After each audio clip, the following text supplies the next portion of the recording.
Those who do not have land, assets to sell so that they can get help, that even them, they will be beneficiaries of health at the highest standard possible. Sirikal biro tiyo matek mar neno ni onge ja Kenya mora mora modong chien e yor ndikruok kod chudo ne SHA.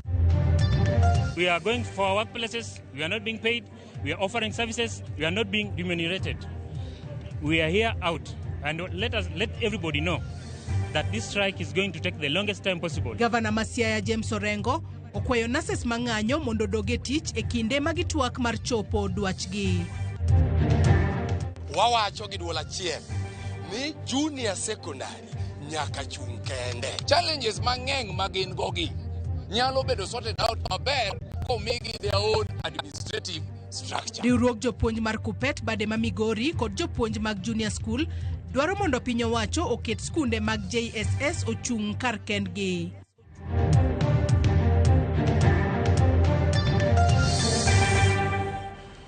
Nyakwara muge juang mago kachiel kod mamoko mathoth e yor adimba rwakni machiegni e weche manyien mag ka gi kacha. Bed koda nyaka giko, nyinga Joyce Oduor. Jatend piny William Ruto koro wacho ni gibiro tiyo matek mar neno ni onge oganda ja Kenya mora mora modong chien e yor ndikruok kod chudo ne okumba mar thieth mar SHA. Matok yango jumbe moko adek mokalo ni piny owacho biro chudo ne kwan oganda duto maromo milion 2.2 maonge nyalo mar chulo omenda madwarore ne okumba mar SHA. Kaluwore gi Ruto, ma en achiel kuom yore mag neno ni oganda duto oyudo thieth makare kendo ma rang'iny mamalo. E kindego ojiwo bende jood bura kaachiel kod governors mondo mi oriwre lwedo gi sirikal mamalo kaka yor fwenyo jogo maonge nyalo kendo ma piny owacho nyalo konyo e yor chudo mar SHA. We made a conscious decision as the people of Kenya that because of the Constitution, Section 43 of the Constitution of Kenya, it makes it mandatory for government, because health is not a privilege for those who can afford.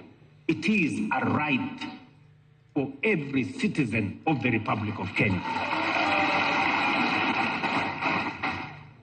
It is also our commitment under the bottom-up economic transformation agenda that we are going to make it possible for those who do not have the means, those who do not have the income, those who do not have land, assets to sell so that they can get help, that even them, they will be beneficiaries of health at the highest standard possible. Ng'anyo mar nurses e kaunti ma Siaya odonjo e odiechienge mar adek kawuono ka gavana ma Siaya James Orengo okwayogi mondo gidoge tich e seche maten kaunti ma Siaya temo mar chopo dwaro maggi. Ng'anyono manochakore tich adek jumani kaluwore kod riwruog nurses mar Kenya National Union of Nurses en nikech ten kaunti ma Siaya oserem chopo singo mar winjruok mane gichope dwe mokalo mane omiyo gichungo ng'anyo mar mondo mi gilalre. Jagoro mar riwruog nurses bade ma Siaya Kennedy Hamisi oseyo ten kaunti ma Siaya kuom jwang'o dwaro maggi kata obedo ni ne gimiyo ten kaunti no dwe achiel mar chopo dwaro maggi. Nurses go ywago deko mar osara mar dwe mar aboro e kind dwaro mamoko. Koloso ewi wachno, gavana ma Siaya James Orengo okwayo nurses mondo doge tich kowacho ni dwaro gi moko dwaro twak matut kod duol mar governors ka dwaro mar chudo mar osara ma odeko osenon kendo gibiro chako yudo omenda odiochieng' ma kawuono. We did another strike notice to our employer. The employer never engaged us in any way. And then we decided now to down our tools officially as from yesterday. We are on this strike until further notice. The further notice means until the employer implements our agreement that we had last month. We are not ready for any negotiations. What we want today is implementations. No meetings. If at all there is a meeting, then it is a meeting that should tell us that all our grievances have been met. It is the county government of Siaya striking against Wananchi, against the citizens of Siaya County. The vital health system and health services has been compromised. And we are here on street. We want to say this, that we urge the public to join us. We are here suffering because of them. We are going for our workplaces. We are not being paid. We are offering services. We are not being remunerated. We are here out. And let everybody know that this strike is going to take the longest time possible. But we appeal to them to allow this matter to be resolved peacefully. Let's sit around the table at national level through the Council of Governors and their national officials, and locally, if we reach an understanding that as of today, their monies will be paid for the month of August, because I don't think we have any arrear. Riwruok mar jopuonja sekondar Kenya Union of Post-Primary Education Teachers kupete bade ma Migori kod jopuonj mag junior secondary e county ma Migori dwaro mondo piny owacho oket sikunde mag JSS ochunga kar kendgi ma ok onyuangi kod primary ka giyuago sanda mawuok kuom boards mar primary kod jotende sikunde mag primary masani tayo junior secondary. Jafombo marwa e county ma Migori George Juma nigi ler mathoth.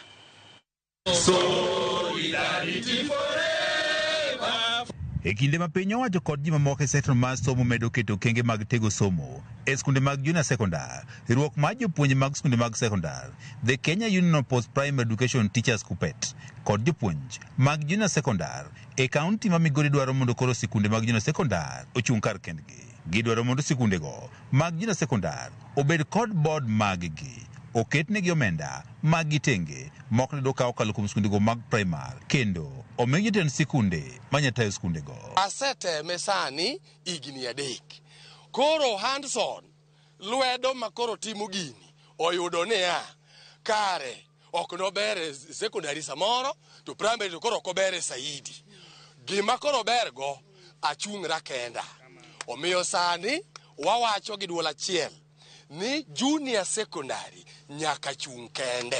Koro gik manyaka sirikal kaw board manyien manigi qualification moromo mondo ta weche mag dongruok mag junior secondary. Challenges mang'eny magin gogi nyalo bedo sorted out maber komigi their own administrative structure. Jopuonje mag junior secondary county ma Migori gi kaw tele kod Bolif Odhiambo wachne giyudo sand kaw kuom board kod jotend sikunde mathoth mag primary masano telonegi. Sirikal oro pesa mang'eny monego bed ni chung'ne weche mag sipode e secondary mar junior to gi primary. Ka pesa orne ja junior mondo bige support, ok wadwa neno ja primary machaka donje pesa no miyo weche mag support ok dhi maber. Wadwaro ni wachung kendwa. Ka un gi jo board ma ok ong'eyo gigo mag secondary monego omi gigo mag secondary, gini osekelonwa chandruok. Iyudo ka japuonj ondiko maber ni owinjo miye chemicals machalo kama, owinjo ger laboratory kamitime somo mag nonro, to jo board nikech ok gin gi lony moromo e weche mag secondary biro wacho ni pesa mondo ochiel godo sikul, pesa mondo owir godo rangi klas 2 manyocha pok owir higni 40 mokalo. Seche gi biro yudo ni seche ma onego bed ni ja junior tiyo gi program machielo mane sama ja primary bendo wuok ndimo program. Jopuonj mag junior secondary wacho ni ywaruok mapek osebede kindgi kod jotend sikunde mag primary kaachiel kod board masano telonegi, ywaruok ma ikelo kod gigo mopogore opogore ma oting'o pogruok e rang'iny mar tiegruok e kind jopuonjego mag junior secondary kod mago mag primary. And if the government feels that we cannot manage on our own as JS teachers, they need to get us high school teachers to come and be the administrators in our institution. Show us the direction. We are not going to stagnate anywhere. Give us a way that when we are from this place, we are going to the other step. Not that we are just there. We are just there waiting for I don't know who from where to come and tell us to go where. Jagoro mar Kupete Badima Migori Samuel Orwaja Solo, kaachiel kod jakom mare Henry Otunga, wani junior secondary, nyaka koro keti ma ochung' kende e yor telo, omenda kod mamoko mondo eka koro chendo mage odhi e yono makare. Koro wakwayo sirikal kaka jo junior school ni mondo gi review sectional paper 1 of 2024 makoro sani wacho ni sectional paper 1 of 2025 ma wacho ni HOI oningo be ni mako gigi te from ECD to primary to June. Penjo maduong' en ni to bende sikunde mag junior secondary ka oketo chung' kar kendgi bende omenda magi dhi yudo ka okalo kuom miyo jopuonjre ma ong'ere kaka capitation nyalo miyo gichung' kendgi e yo motegno. Capitation sirikal at the moment okete at 15,000 per student e junior school. Mano okrom. To kata kamano, mathin magichako go no, oningo bed managed maber e weche mag junior school. George Juma, Ramogi TV, Migori. Gikone to duol mochung' ne ndiko obila e Thurka NPSC olando kepo mar obila maromo 10,000 bang' ywaruok e kind duolno gi bad migawo mar obila NPS kuom thuolo malach. NPSC e oboke mapile mapachoka okwayo jogo man kod dwaro mar bedo obila mondo obi okaw form e mbui kendo gindik nonro margi motelo ne chopo e centers ma ibiro timie kepo mar obila. Duolno chano chako kepo no e kind tarik 3 nyaka 9 dwe manyien e centers maromo 416 kama jo Kenya ma hikgi nie kind 18 nyaka 28 to ne oyudo grade mar D+ ka dhi nyime ibiro ndiki e tij obila. E oboke no jatatije e NPSC Peter Lelei ne okone rawere man kod gombo mar tij obila onego obi ochop e centers mag kepo ka gimanore gi oboke mag tiegruok ka achiel gi opande maggi. Bad migawo mar obila NPS gi mano ma ochung' ne ndiko obila NPSC osebedo kod ywaruok mokalo ewi kaka onego ndiko obila, gino mosemiyo chenro no oyulo ka ikelo winjruok kaka inyalo tima kepo no.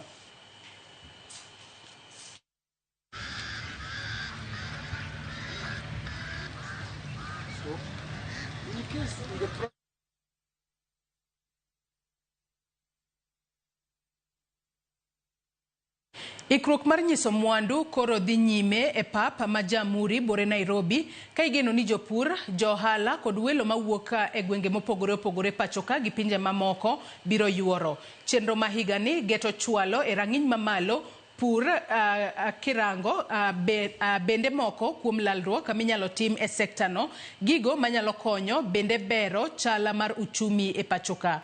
Nyasi no biro chiwo thuolo bende ne jokanyo mondo lalre e paro ewi moko kuom yore minyalo tigodo e bero sekta mar pur, mar ohala kod mar lonya manyasani.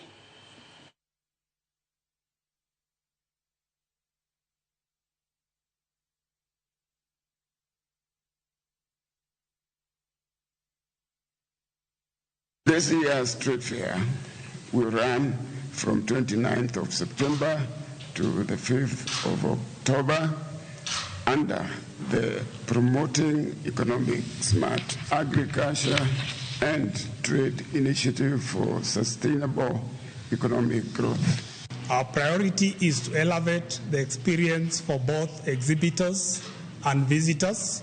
To achieve this, we are investing in systems, infrastructure, and people to ensure seamless access, enhance customer service, and robust security. The Nairobi International Trade Fair is here to break barriers and ensure then that we are able to provide you services at a closer look, and the government services will be under one roof. In case you come across a lost child within the showground, we are requesting that you contact us through the numbers that which will display within the showgrounds, which will help in reuniting that child with his or her family. Moko kuom jodak ma wuok e gwenge ma Ana Tuambui kod Mbututi mayudore i Gembe South County ma Meru koro chwalo ywak margi kaluwore ni pok giyudo chudo kowuok kuom KWS matok lal mane giyudo bang' liech monjo puothegi, kendo jatend piny William Ruto wacho ni nochwalo omenda maromo milion 950 ne jogo mane oyudo lal makamano.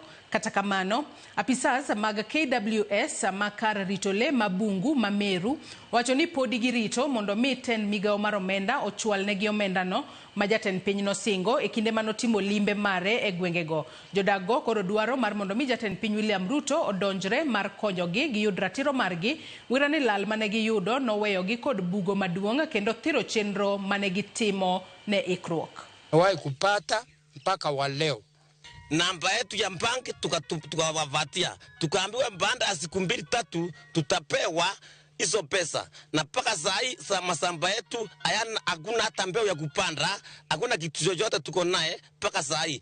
Bwana President Samuel Ruto, tunakuomba wale watu wako na hiyo pesa tufuatilie. Bibi yangu aliuawa miaka 30 iliisha na nikabaki peke yangu, na sijaoa bibi ingine. Maisha yangu ikaribika yote, na saa hii mimi sina bibi ingine. President wetu, kama umesema umekuja kutuahidi wewe mwenyewe, tunakulaumu na tunajua wewe ulitenda kitu na nikaona na macho hiyo cheki. Sasa chukuma.